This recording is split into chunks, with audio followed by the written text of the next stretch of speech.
Rem, welcome. I'm so glad to see you this morning. Glad you're here. Thank you. Good to see you. Good to be with you. Yep, it's good to see you. Hey, let's start with our first question, and it's a broad one to kind of get an overview. Tell us how you became aware of Hartman's work and why you've been committed to it throughout your career. Okay. Uh, I became acquainted with Hartman and his work as something of an accident of history or a gift of the grace of God, whichever way you want to see it.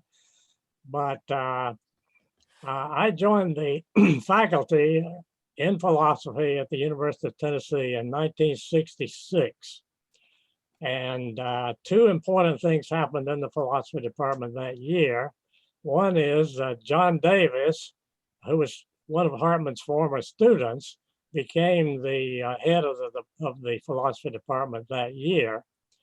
And the other is a new PhD program in philosophy was beginning to be offered by the University of Tennessee in that year. And I and one other colleague, Dwight Van de Vee, were brought to the University of Tennessee in order to help initiate and staff this new PhD program in philosophy. 2 years later, not 1 year later, as I said in an earlier discussion, but 2 years later in 1968, Hartman joined the faculty also in philosophy at the University of Tennessee as the university's first distinguished research professor. So I got acquainted with Hartman and his work simply because I happened to be here at the time that he came. So did you have any idea that this would become a big piece of your life's work? I had no idea that it would, but it did. Yes, it did. And I'm very happy that it did. Yes, And yes. you also asked about what was the other part of your question? It was, how you became aware of it and why you became committed to it. Now you have other I became interests. committed to it. Okay, Yeah. yeah. There are two basic approaches to Hartman. One is you get into Hartman because you're a consultant using the very powerful personality value-based Hartman value profile. And the other way to get into it is through understanding the theory behind the profile. And my focus through the years has been almost entirely on the theory behind the profile. So I think I'm committed to Hartman because I think that his general theory of value is probably the most plausible, most defensible, most insightful, most helpful, most applicable theory of value that I know of anywhere. Now, this doesn't mean that I agree with Hartman about everything. I've had some very fundamental disagreements with Hartman. I'm not a true believer who agrees with Hartman about everything. But I think that if you make a few modifications in Hartman's value theory, which I have expressed in print a number of times, you will end up with a truly wonderful general theory of value. That's awesome. So how would you explain the theory of value to someone who is coming to this podcast? Maybe they're a client of mine or they've listened to other podcasts. How would you explain what this is to, or you're having dinner with a friend and they talk to you about what you're doing? How do you generally explain this?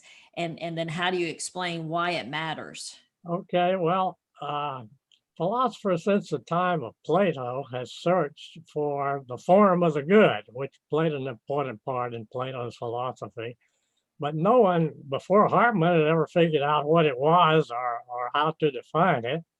And Hartman did figure out what it was and how to define it. Some philosophers have said it couldn't be defined at all, but he showed that it could be defined in a very formal way as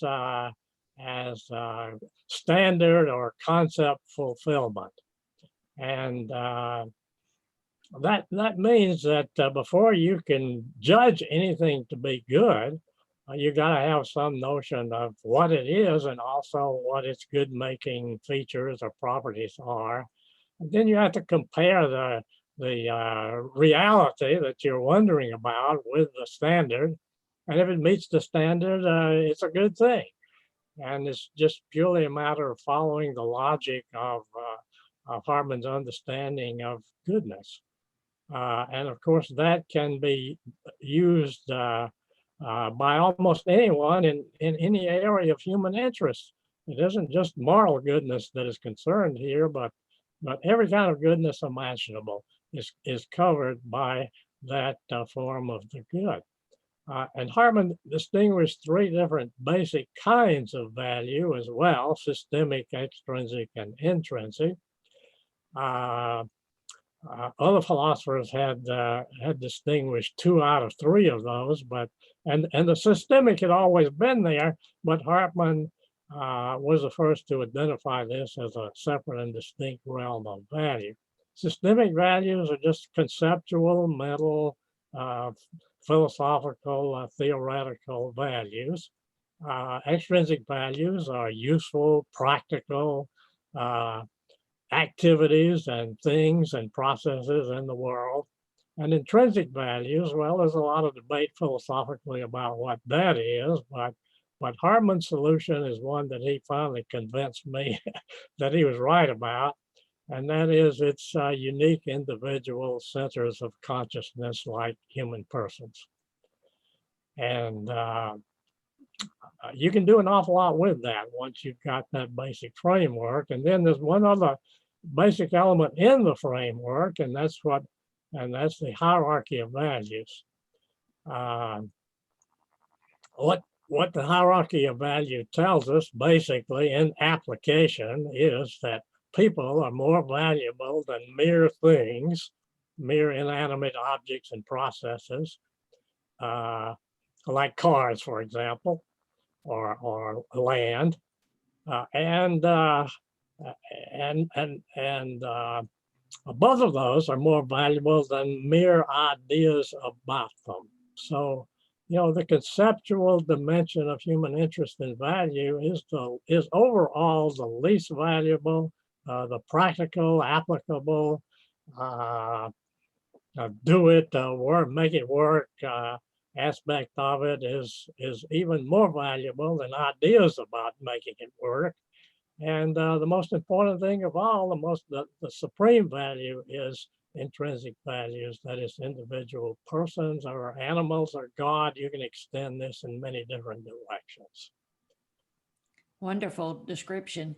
How has knowing these dimensions and, knowing all three as a philosopher who's into, quote unquote, into ideas, how has that impacted you personally?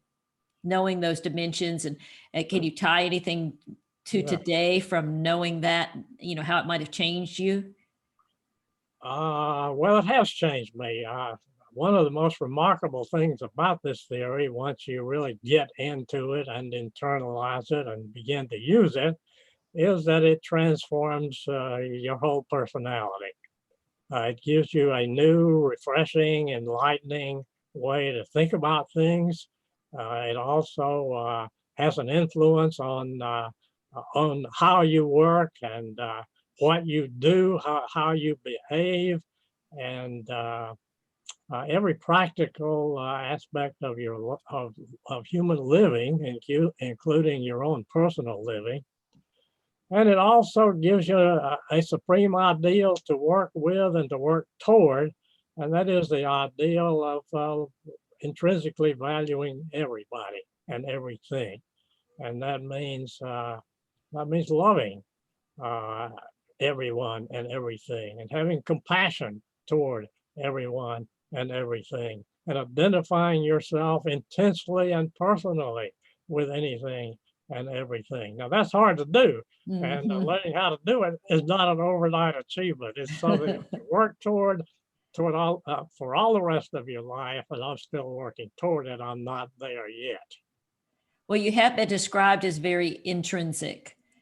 And I have some quotes here that we'll go through in a little while, but one of the descriptions, which is so interesting, here you are, a professor of philosophy for 32 years, you've written 22 books, on thought, and then people talk about how all the intrinsic things that you have done for them. they adore the knowledge they've learned from you, but the theme is he cared, he listened, he valued me. I mean, they didn't all use those words necessarily, but their comments about you represented that.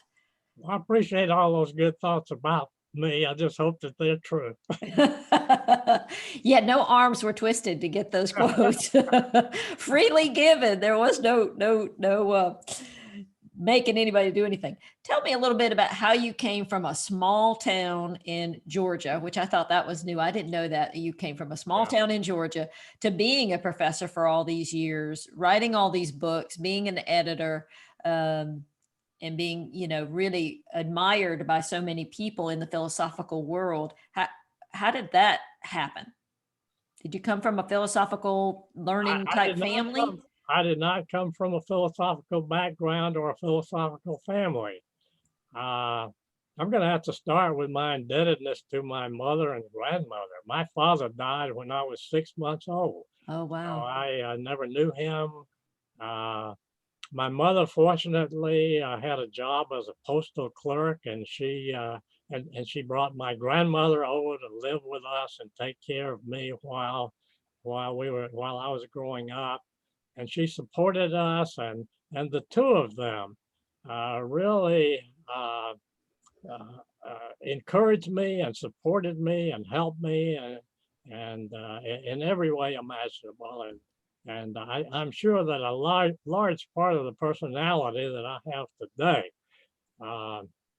is indebted to my mother and my grandmother. But I'm going to skip way on ahead now beyond high school, and there's a lot of good things I can say about that. But I started college at Emory Junior College at Oxford, Georgia. We called it Emory at Oxford. This is where Emory University was first started. And college was a tremendously exciting and enlightening period of time for me, especially those first 2 years there. I had some wonderful teachers and wonderful fellow students, and I tell people that during my first 2 years at Emory at Oxford, I got 2 years of high school and 2 years of college, all in 2 years' time. Wow. So from there, I went on to Emory University. Now, this is where philosophy comes in. I never even knew what philosophy was until I became a junior in college. Most people who graduate from the junior college, Emory at Oxford, went on to what we call Big Emory in Atlanta. Yeah. So when I got to be a junior in college, I went on to Big Emory in Atlanta. And I didn't know what I wanted to major in, so I signed up for a variety of courses. One of those courses just happened to be a course in the history of philosophy, specifically of Greek philosophy, ancient Greek and Roman philosophy, being taught by Richard Hawking. And it was also an amazing revelatory experience for me. John Davis said that when he was first exposed to philosophy, that was a truly revelatory experience for him. Now, I didn't think of it in exactly those terms at the time. I'd been in that course for a couple of weeks, and I was telling myself, gee, this is really good stuff. This is really interesting. By the time I'd been in there a month, I was telling myself, wow, this is what I've been looking for all along, and I didn't even know it. So I continued with that course and ended up as a philosophy major.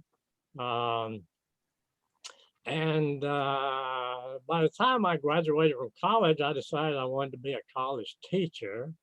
And the one thing that made that possible was that late in my senior year, I was one of 2 students at Emory who were nominated to receive a Danforth Graduate Fellowship. Now, at that time, the Danforth family, who owned a significant portion of Ralston Purina, saw a need that they, as a very generous family, decided to try to fill. That was a need for a whole batch of college professors in all different fields who would be on hand to teach the baby boomers who had been born right after World War II. And the Danforth family poured millions of dollars into educating hundreds of new PhDs in all different academic disciplines so that they would be available to teach the baby boomers. And I just happened to fall into that category. And I did receive the Danforth Foundation, and it paid for my entire graduate career. I went on from Emory to Yale University, Yale Divinity School. I really didn't know when I graduated from Emory what I wanted to teach. I knew I wanted to teach. I committed myself to the Danforth Foundation to be or become a teacher once I got my PhD degree. But I didn't know whether I wanted to teach religion or philosophy. So went to Yale Divinity School. I took as many courses in the Department of Philosophy at Yale during that period of time. For 3 years, I struggled with trying to decide whether I wanted to teach philosophy or religion. And after 3 years, philosophy won. So I got a PhD in philosophy, and I've been teaching philosophy ever since. I've lost track of what your original question was. You want to No, it's perfect. It's tell me perfect. where you want to go from there. No, it's perfect because it tells the story of how you went from being in a small town in Georgia to how you got to where you were and where you Well, are. the small town in Georgia where I grew up was not at all philosophical. No, that's what I was wondering. My first peek into philosophy was I had taken a sociology course, probably my freshman or sophomore year, and I disliked it tremendously. I thought, okay, they're not doing anything with this. It's just, I don't know. I felt impatient with it. So then the next time I took another elective, I guess it was an elective because I was a journalism major, but I took a philosophy course, and then the professor was Dr. Von Frank. And I remember sitting there saying, okay, I don't understand everything that he's saying, but I sure do like this. I sure do Yeah. want to understand this. I want to be around this. I want to be around ideas. And I'm surely did not verbalize all that, but I remember. And then I met some other philosophy students, and I still remember, you remember the moment, I remember what Dr. Von Frank looked like. I don't remember any of my other professors. I remember that student that I met who went on to become a PhD in philosophy. And while I'm not scholarly, I am supremely interested in ideas and being around people who are scholarly. And so, I am in the field of that. I'm on the consultant side of the equation that you mentioned at the start. But so talking about that, I'm curious about as a professor, for 32 years and plus, because you kept an office way after you retired there at University of Tennessee, Knoxville. What are some of I would think sometimes being a philosophy professor could be very gratifying because it's your field, but also challenging to get points across to these young minds who are thinking about a lot of other things. Yeah. So I'm curious about what you would say were the best and hardest parts of being a philosophy professor. Uh, the best parts were interacting with philosophy faculty and students and trying to teach philosophy to students. That certainly takes you beyond the purely systemic aspects of anything because Yep. you're interacting with very real people and trying, whether you know it or not, to influence their lives and their values and their way of thinking about everything. Not everyone in who is a teacher in a college admits that that's what they're doing, but that is exactly what they're doing anyway. And so just interacting with students, but also I think that curiosity has been the driving force behind my intellectual career or the intellectual aspect of my career. And over the years, I've had an opportunity to do research and writing and publication and editing on things that I had an immense personal curiosity about. So So, the people and the intellectual fulfillment, I Yeah. think, have been the two most important aspects and fulfilling aspects of my career as a philosopher. I Yeah. want to say that I had some wonderful teachers all along the way at both Emory University and Yale Divinity School and the Yale Department of Philosophy. And I have to give them an awful lot of credit for giving me the background that I have needed for the professional career that I have had. Where do you think your work is? You have many specialties in your work, and everything from I made little notes here: philosophy of religion, medical ethics, ethical theory, mental health care ethics, ethics in animals, formal axiology, American philosophy. Where do you think? And this may be a broad question, but I'll go to the formal axiology part. Where do Yeah. you think all of that is headed based on the past and the books that you've written and what's happening with the Hartman Institute now and the broader picture, because you have a bigger picture than I do on that. Where do you think axiology is going, if anywhere? Well, I've been a terrible predictor of the future all of my life. And I'm not sure where it's going, to be perfectly honest. I have some hopes about where it will go. Okay, tell us those, what your hopes are. Well, I'm hoping that more and more people will get involved in axiology, both as consultants and on the college and academic level. I've made several important contributions, I think, to the Hartman Institute. This may be getting into another topic, but I've been a board member and a secretary and treasurer for many decades in the Hartman Institute. I've done what I could do to sustain and promote the Hartman Institute itself. The Hartman Institute has the basic responsibility and objective of promoting Hartman's work and ideas and what you can do with them practically. So I've done a lot of work for the Institute. And one of my objectives during all of those years was to try to see to it that as much of Hartman's own works and as many articles and books about Hartman got published and available to anyone who wants to read them. And then in 2008, I founded, created, and became the senior editor of the Institute's Journal of Formal Axiology. And I continued as the senior editor in that for 10 years. Cliff Hurst, a wonderful successor, doing a terrific job, is now the senior editor of that journal. But I hope that in all of these ways and with the cooperation of all the people who are now working so hard in the Institute, I hope that Hartmanian axiology has a very bright future. It is a hope.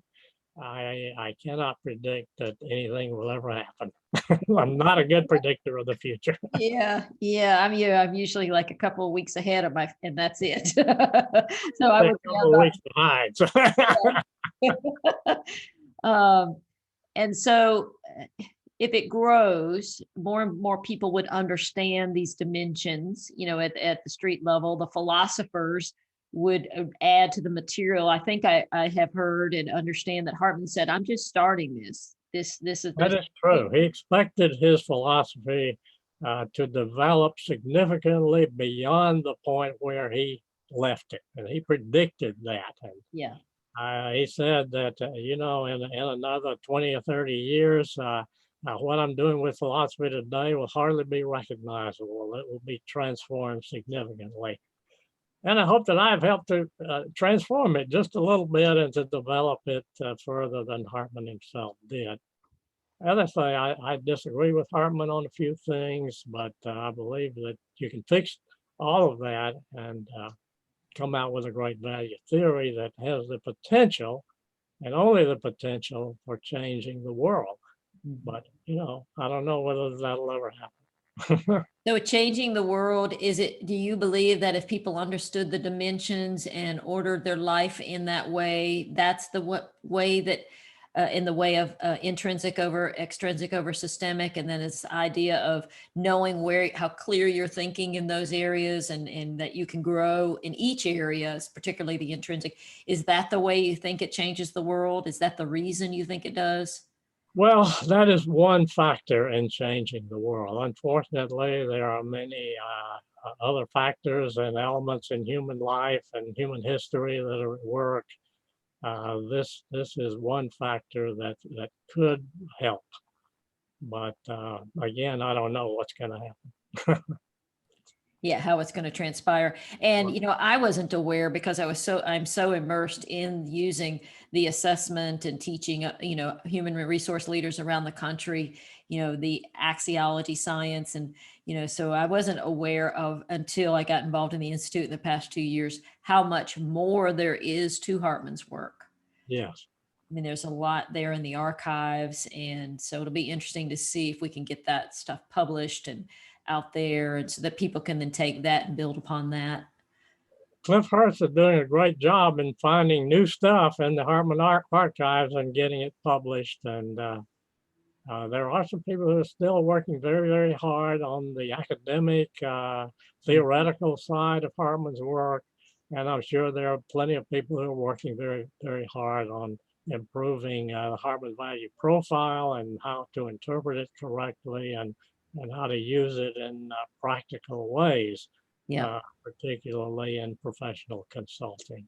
Yeah. Yeah. Well, you've had a big impact, a couple of I will have the whole quotes in the show notes, but Eddie Corbel, who is, he calls himself a newbie intellectual. I don't know if he uses those words, but, kind of new. And he just said basically that your explanation of axiology in one of the very first volume of the Journal of Formal Axiology, which I'll put a link to the pages on our institute to that journal. He says that your explanation of axiology is where it all began for me and has grown since into something I am convicted about and confident will be my life's work. Well, that was just a 2-page article on what is formal axiology. Uh, I have posted many of my publications on various sites where you can read previously published stuff. Yep. That particular one has had thousands of readers. Also paved the way for me to think critically and to constructively challenge some of the taken for granted concepts within formal axiology. Well, I wrote a rather detailed book titled The Essentials of Formal Axiology. And that's the best and most detailed explanation of all of this that I have to offer to anyone. So if you really want to get into it, the theory of it underlying the profile, I recommend that book, The Essentials of Formal Axiology. And if you go to the bookstore page on our Hartman Institute website, you can find that book along with a lot of other good stuff. Yes. I'm going to put a link specifically to that book in the show notes. So Okay. philosophers or just people like me, consultants, not just, but us who aren't maybe as deep into it, can learn by looking at those articles and particularly the book, Essentials of Formal Axiology. You keep mentioning Cliff Hurst, and I'll put a link to his website just so if people are interested. He is the vice president of research at the Hartman Institute, and he's the writer of the new book, Revolution Against War. Have you had a chance to look at that and read that yet? I have not had a chance, but I know pretty well. I mean, that's a collection of Hartman's writings. So I'm familiar with the writings independently, but not collected all together in that book. So I know what's in there pretty well. And I think Cliff has done a marvelous job of editing all of that and putting it all together into a book for people to see what Hartman had to say about this terrible problem of human war. Yeah. How would you explain it to somebody, even though you haven't read the book, but you know his writings? How would you summarize that book to somebody, or what's in there? Oh dear, I hardly know where to start on that one. Just a couple of sentences, like, so if somebody says revolution against war, is that, am I going to be down about it? Is it a protesting type book, or is it a hopeful book, or Well, it is a hopeful book, but it analyzes the basic values that are involved in war and that are being violated by war. And probably the most significant of all, I mean, war is terribly destructive in every dimension of human value. It destroys, people burn books in order to promote wars. People destroy property with bombs and God only knows what else during war. People destroy people, and the psychology of destroying people in war is something that Hartman gave a great deal of thought to, and he realized that in order to destroy, to kill another person in a war, that you have no bones to pick with. I mean, the people the individuals that you kill in a war, you don't have a thing in the world against individually. They're just in the service of some political system. They're just pawns in a political system that have no real significance in and of themselves. And that's a terrible thing. That's the worst thing, the worst feature of all about war, is that in order to make a go of it, you have to disregard the significance and the value of individual human beings. Yeah. And human beings, the language of war, body bags instead of individual people, for example. Yes. All the language of war is designed to disguise the presence of valuable individual human beings that are being destroyed in those terrible conflicts that we're still involved with today, and I don't know that we'll ever get out of it. Yeah. But Hartman had a lot of good things to say about this, very illuminating things to say about this. Yeah. I thought it was interesting that I haven't read it yet, but that it's such a hopeful book. That was something that Catherine Blakemore, who was one of the helped with the design of it, said it's actually a hopeful book, which is interesting, because you think it really like, okay, this is going to be heavy, but not. Well, it's readable. Yeah. And very illuminating. Yes. It tells you some things about war that you've never thought of before if you read it. And to earlier, when you were talking about intrinsic over extrinsic over systemic, war would be the systemic is the biggest focus over extrinsic over intrinsic. Yeah, it's basically systems rather than people. The way it's conceptualized is that it's just one system against another. Yeah. And it places systemic values like sovereignty, for example, over the value of all the property that gets destroyed and all the people who get destroyed in a war. Wow, interesting. Well, we'll put a link to that in the show notes. Got the world upside down. I'll just put it that way. And yes, it is upside down. Yes. We'll put a link to that book in the show notes. So let's talk a little bit more about you and your career. Who would you say has most influenced you? You talked about your mom and your grandmother. You talked about professors. Is there anybody who stands out over and above that? Well, yeah, I want to mention two people. One of those is a philosopher who was teaching at Emory while I was there, both as an undergraduate and later as a graduate student, named Charles Hartman. Charles Hartman was one of the two founding fathers of a philosophical movement or development called process philosophy and spilled over into theology, process theology as well. Hartshorn came to teach at Emory when I was a graduating senior at Emory. And that was how I really got into process thinking. Explaining what that is can get complicated. I'm just going to say a few brief words about what that is. But Whitehead said that his philosophy was a philosophy that takes time seriously. And that's basically what process thinkers do. They take time seriously. Many philosophers, most philosophers maybe, have emphasized the spatial features of reality and neglected the temporality of it. Process thinkers believe that the most fundamental feature of reality, most fundamental general feature of reality as we know it is time. And they ask about the temporal aspects of everything you want to consider, including God. God has been traditionally relegated to changeless, static timelessness. Process philosophers have a new way of thinking about God. God is very real and involved with us in time, right here and now, in real time, and not just from the perspective of a changeless eternity. And that's a revolution in the way of thinking about God and theology. But you get the same sort of revolution when you start thinking about anything in process terms.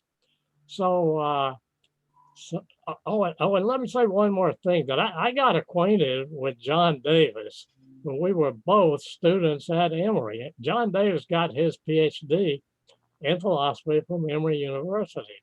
And during the year that Hartman came to teach at Emory, which was 1955-56, John and I were both students at Emory University in the philosophy department at that time. And I did not get to know John very well for the first, we were on the quarter system. I did not get to know John very well for the first 2 quarters. He was just another, graduate student hanging around. But in the 3rd quarter of my junior year, I got special permission to take a graduate course that was being taught by Charles Hartshorn. And John Davis was in that course. Oh, how about that? There's that connection. John Davis. That's how John Davis and I got acquainted with one another and came to respect one another. I didn't hear anything about or from John Davis for another 10 years. And he didn't hear anything from me. I don't know whether he did or not. But anyway, 10 years later, after that course, when we all went our separate ways and he went to teach at the University of Tennessee, he called me up. I was teaching at Jacksonville University in Florida at the time. He called me up and I wanted to know if I wanted to apply for a position in philosophy that was open at the University of Tennessee. And he talked me into taking it, and the rest is history. How about that? And but to continue with one other thing, process philosophy is one thing that has greatly influenced my thinking about everything. Robert S. Hartman is the other one. Yeah. And I've already said a lot about that, but during Hartman's first year here, which was 1968-69, he taught a graduate course in the English translation of The Structure of Value, which is his fundamental seminal work in axiology. That book had been published in Spanish earlier, but the English translation of it came out in 67 and 68-69. He taught a course in that course. I had enough good sense as a young philosopher at that time to realize that I could learn something from this guy. And I got his permission to sit in on that course and several others later on as he was teaching with us. But that's what introduced me to axiology. It also introduced many of the graduate students who became the founding fundamental members of the Hartman Institute. some of which are still with us today and have persisted over the decades as members of the Hartman Institute. And we're all now members of what's called the Wisdom Council. A lot of old fuddy-duddy axiologists.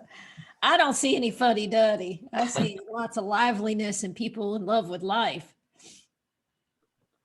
I love that description of process philosophy. I've never heard of that before, and I love Well, it. I tried to get those two aspects of my own philosophical thinking together, trying to figure out how to relate them to one another. And I finally published a book on that titled An Axiological Process Ethics. And that came out in 2014. And what I try to show in there is that if you take the two together, they will compensate for the deficiencies that are in one another. And I think you get a much more complete and workable worldview if you combine those two dominant philosophical interest and influences of mine into one package, which I try to do in that particular book. That's wonderful. That makes sense. That really clarifies a lot for me in regard to your thinking and your influences, and then what you're meaning when you say that Hartman's work is missing something. Yeah. So that's good. So we'll put a link to that book in the show notes as well. Okay, thank you. All right. So here's the next question. When you think of the word successful, who's the first person that comes to mind? Well, the first thing that comes to my mind is trying to figure out what it means to be successful. Right. That's the tricky question. And I guess that means achieving some objective. And of course, there can be private successes. Yes. In some sense of the term. But what we usually mean by successful is someone who's achieved some objective that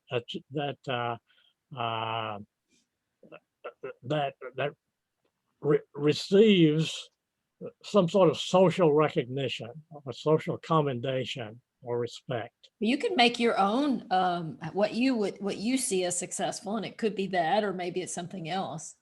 Well, as an axiologist, I would have to analyze success in 3 dimensions. Yeah, I know. That's what I'm thinking. And the people who are systemically successful are scientists and college teachers and philosophers and thinkers, people whose lives are dominated by the systemic values. Now, of course, no such people are purely systemic, because everybody has the whole range of values to one degree or another. But systemic values dominate academics and other, professional thinkers. And you can be successful in, as an academic or as a thinker or writer or publisher or systemic valuer. You can also be extrinsically successful. Businessmen, I guess, are paradigm examples of people who are extrinsically successful. These are people who know how to actually get things done in the world. And you can be successful in that way too. Again, no one is purely extrinsic. And then you can be successful systemically. And what do you call those people? I mean, intrinsically. What do you call those people who are professionally successful intrinsically? Well, Hartman said that saintliness is a profession, just like any other profession, and it involves being it involves identifying yourself intensely with other people. Now, and we could identify many saintly people if we gave it a lot of thought. And these are people who are recognized as being loving and compassionate people who have other values and talents too. I mean, they express their love and compassion in the real world. and it's all guided by some sort of a belief system or conceptual framework. So now you can be successful in one such dimension primarily, and two, or in all three all at once. So to get back to your original question, who comes to mind?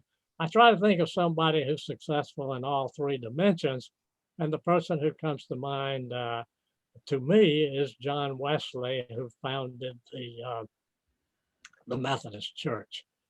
I came very late in my life to the study of John Wesley, but when I discovered John Wesley, which was in 2009, I never read any of John Wesley before that. Since then, I've published 2 books on John Wesley. Yeah, I was going to say, I was going to look up the titles of the books. We'll put Yeah. links to them in the show notes.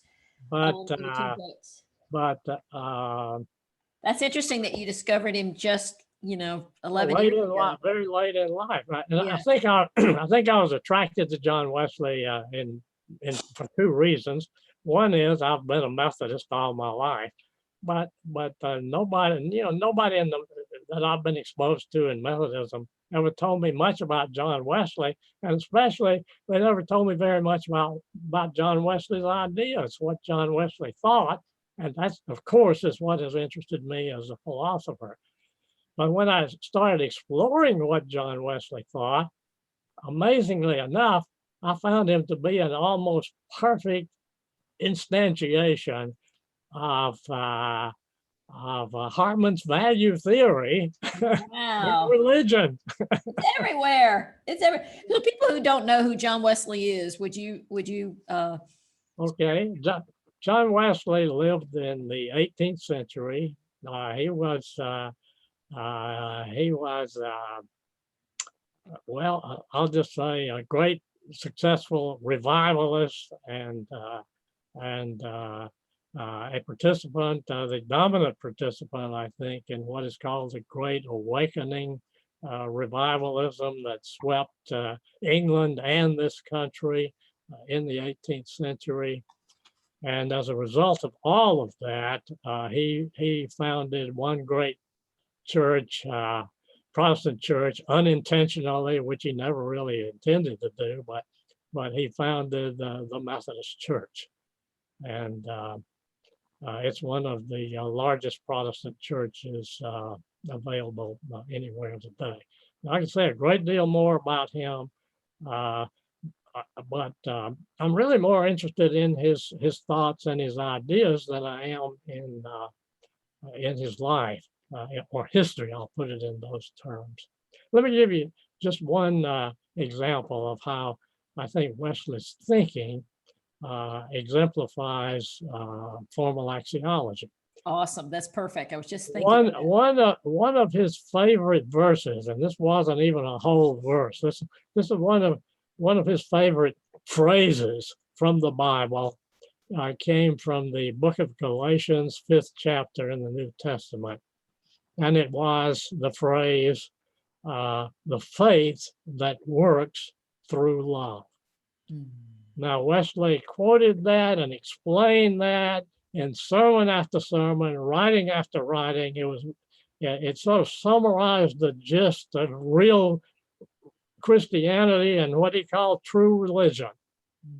And anybody who looks at that axiologically is going to see the 3 dimensions of value right there. The faith, if you understand that as, believing a lot of stuff, Yep.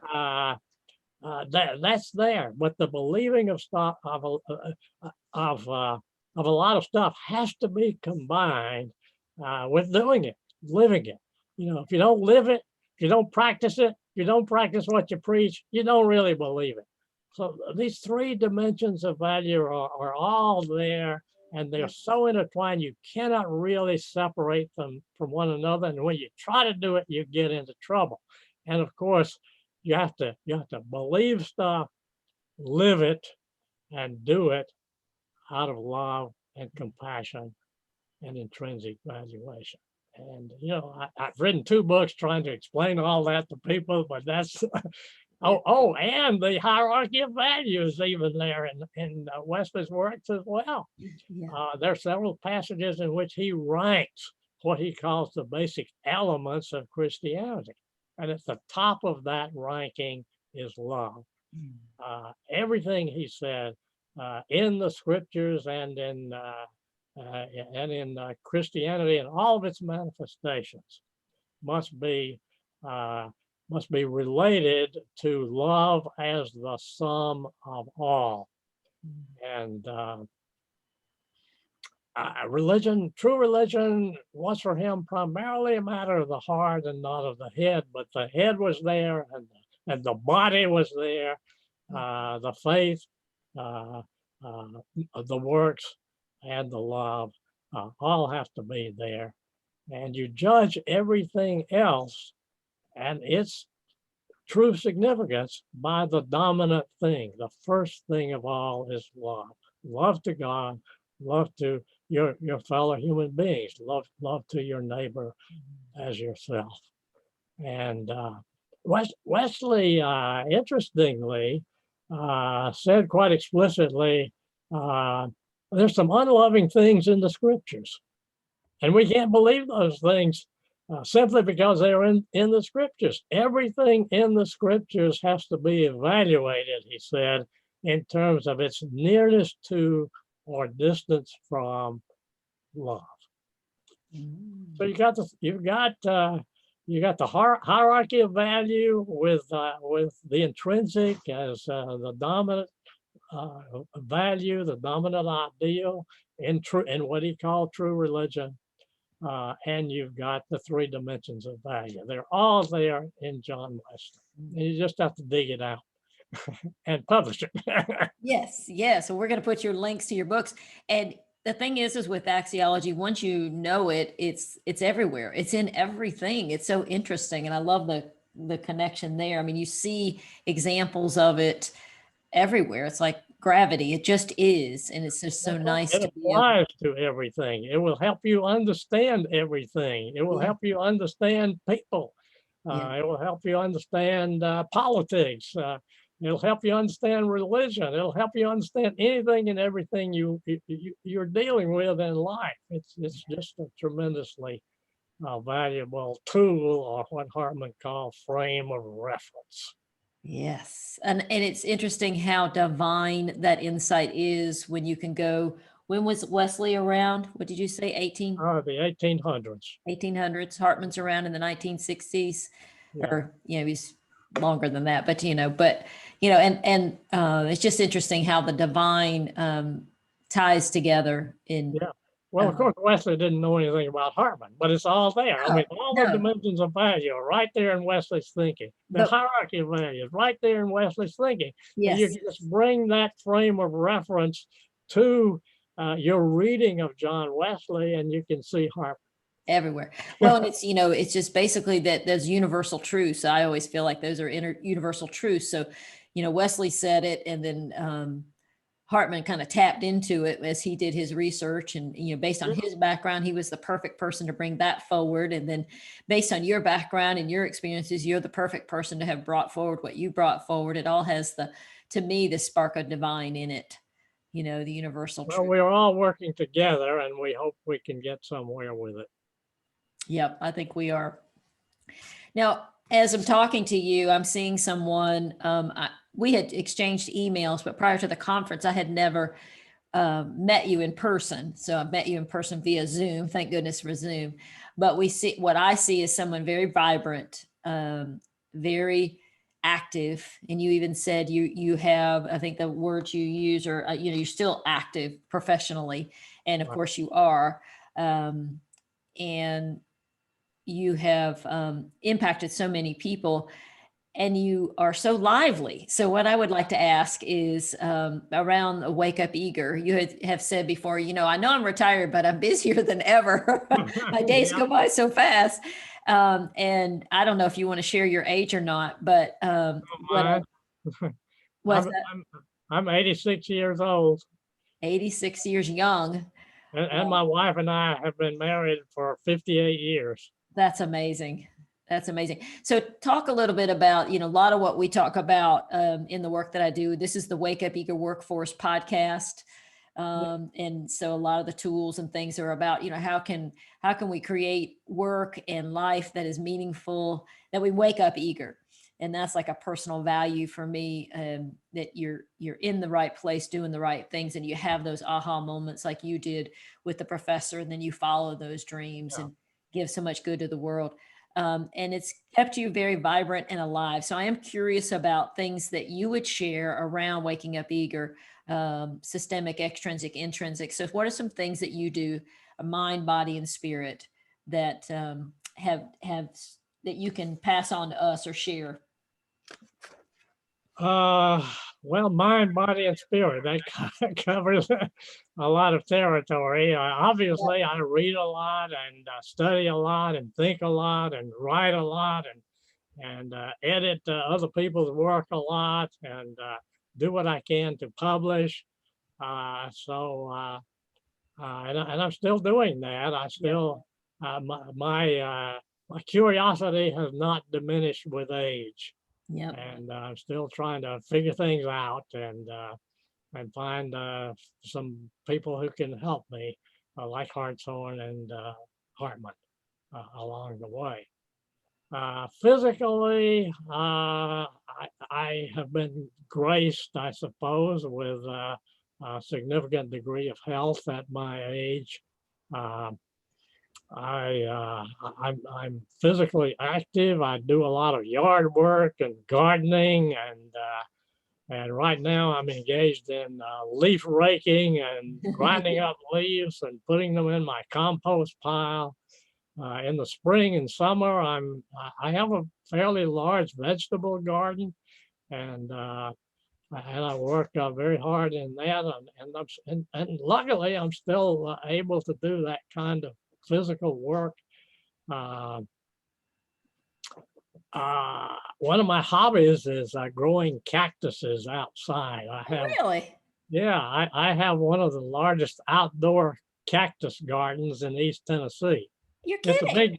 It's a big job to do it because you have to keep them covered all winter long with clear plastic, and you have to cover them up every time you're having too much rain.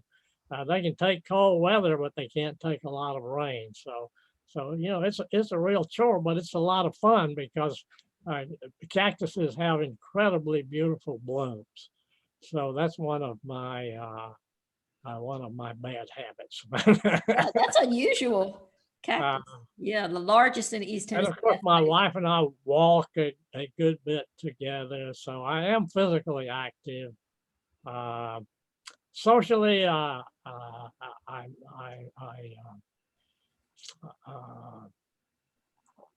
social life has been cut down significantly during Yes, COVID is kind of during this did corona, this COVID-19 crisis.